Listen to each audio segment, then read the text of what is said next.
Okay, so I just finished my Yamika recording. I've been streaming for about 13 hours, and then I also did 3 hours of editing and other stuff and testing. The 3 hours of testing and all that, and then I did like an hour or two of editing and stuff like that for the video.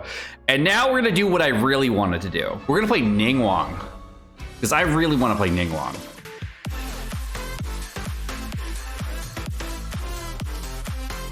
I literally, it's midnight PST and I can't go to sleep. I've been up for so long and I just want to play this character. Midish, sure. What's it do? 61, 214. That seems relevant. Sure. Okay, so I think Kagura's Verity is probably the most misunderstood weapon because of a lot of people talking about exactly why this weapon is a niche weapon. Now, I went into a deep dive in this information on this weapon and tried to figure out exactly what it is in comparison to other weapons. And I waited till my hype died down the following morning so that I would not be overzealous with the amount of hype I'm providing to you. So I wanted to compare this weapon to another weapon which is extremely popular in Genshin, and it is going to be the Staff of Homa. Now, the Staff of Homa as a weapon is going to have a 66% crit damage overall main stat with 608 base, and this has the exact same stat line as the Staff of Homa. In order to make the Kagura's Verity work, what I need to do is cast it another 2 times, and once I cast it another 2 times, I will be at a higher value. Another thing with Ningguang is Ningguang actually has a constellation for Constellation 2. This constellation is actually a very powerful constellation because it will take your Jade screen, and anytime it's broken, will actually reset the cooldown, which means that if you self-break it, you'll actually can reset your cooldown. And Ningguang on her elemental skill, I believe, is on a 12-second cooldown as an overall cooldown, and that's well within the Kagura's Verity window. So once I reset this, I can elemental skill again, and then elemental skill again, and then that puts me at a 97% damage bonus, so that I'm actually getting the 36% on elemental skill damage bonus, along with the geo damage bonus, which I'm getting from the all other passive from the weapon. So if we look at the weapon as a whole, this weapon is going to give you a, just on cast, doesn't actually have, you can actually pre-cast this before fights or whatever you need to do, and you can actually get the full stacks on the passive really early on in a fight, and it lasts for a 16-second duration. Now, all the stats are not counted independently, and we know that because a lot of weapons that do have independent stacks will actually notify that they are counted independently. Because the weapon is actually going to provide a 66% crit damage bonus, as well as a 12% elemental damage bonus once you get the ramp stacking up, which does not take a lot of actual work. And it also is going to provide, on top of that, a 36% elemental skill damage bonus. Now, if you compare a 12% elemental damage bonus and you compare that just by itself to another weapon, which is going to be the Staff of Homa. The Staff of Homa as a weapon is going to provide at the refined 1 a 0.8% of your total max HP, which is going to be most of the time. Only sometimes, very, very rarely, you're going to get this extra 1% of HP. And the reason being this is such a non-used part of the actual kit is it's only really used for Hu Tao. But if you use this weapon for any character in Genshin and you're taking the amount of HP you get, if you're having about 20,000 HP in a refined 1 Staff of Homa for any character using this weapon, that's only going to provide you about 160 attack. Now, when you're looking at the base attack of a lot of characters in Genshin with the Staff of Homa, let's take for example a 5-star character like Zhao. And Zhao with this weapon is going to have a total of 957 base attack with this weapon. Now, while other characters are going to have a little bit less, like for Rosaria, for example, is going to have a total of 848. So just to be easier, I'm going to make this a total of 900 base attack. And if you had 900 base attack on a Staff of Homa, the actual Staff of Homa passive at Refine 1 for the real thing that you receive most of the time, which is you're not receiving the below 50% HP bonus like almost ever. You're only receiving about 17% attack. It's somewhere between 15 to 20% depending on how, or 16 to 20% depending on how low your base attack actually is with Staff of Homa. So it's somewhere between a 15 to 40% attack bonus depending on how low your HP is. But if you're not low HP and you're standing in a Bennett buff, which like most people are going to be using this weapon, then it's only going to be a 20% attack bonus.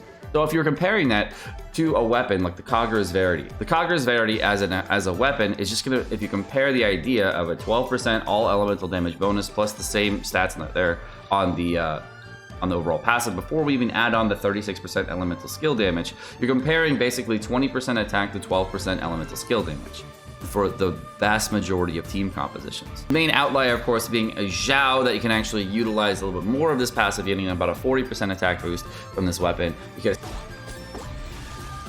Boom. Drop the a second elemental burst. Get my charge attacks in. Do the second one here. Boom. Get the second elemental burst. Oh my god, her damage. What the fuck just happened, dude? His face, dude, he was dead in 20 seconds. What was that?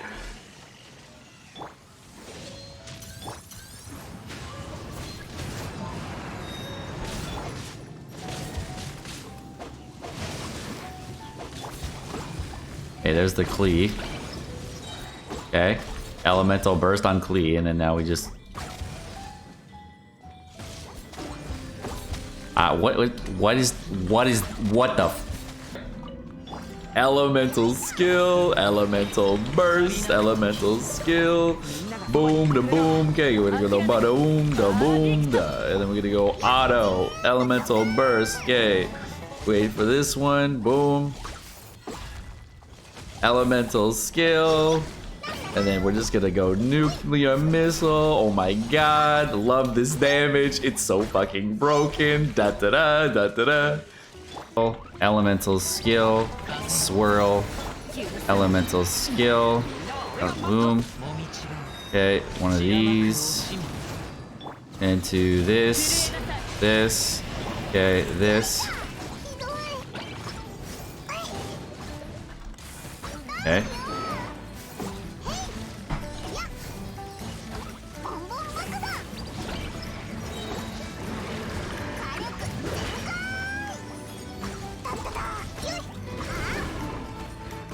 Okay, we're out of stamina, so I gotta switch. I missed the 45-second timer, I think, by just a little bit.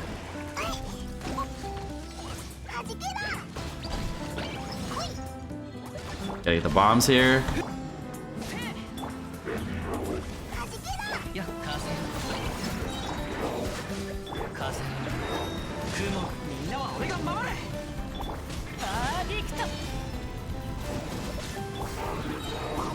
It's like a new version of Zhang Ling, but it's Rosaria instead, you know?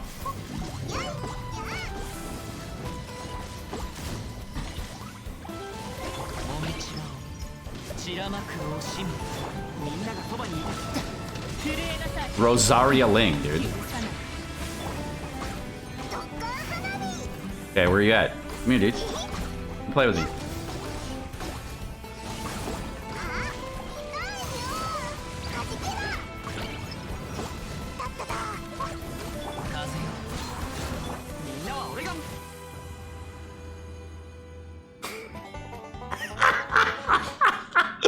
It's Rosaria Ling, bro. Huge new meta.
That's pretty good.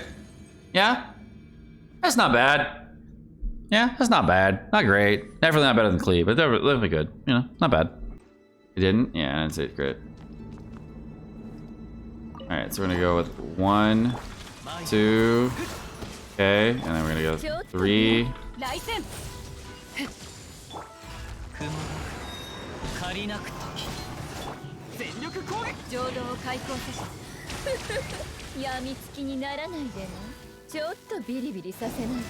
$214,000.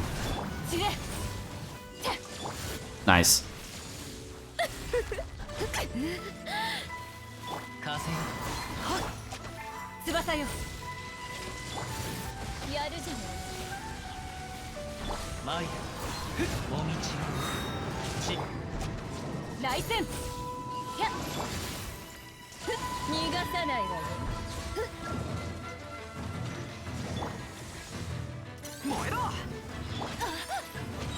Final thoughts on this weapon is that I don't really like this weapon for Mona. I did try it very briefly for her, but the thing with Mona, even though she has a 12-second cooldown in elemental skill, her elemental skill damage is quite weak, and the amount of damage you get on the ability is super low. Only getting about 64% damage tick that every time that it's going to pop off, and it's going to go up to a 266 explosion, so you're not really getting a huge amount of value out of this. And that's at talent level, you know, 12. Ningguang, I love with this weapon. I do believe this is going to be her best in slot overall weapon because of how you can actually rotate through her and get her damage in. If you're comparing it to another weapon, it would be Skyward Atlas at our Refine 1. The thing is that Ningguang is a character that already can get a lot of attack, and the weapon is an attack percentage weapon, so I believe this is going to be her best in slot overall. Not really terrible for Kokomi. It's definitely going to be my favorite weapon for Klee. I believe in comparison to the Widzith, this weapon's going to have like with more consistency with builds and a lot more damage.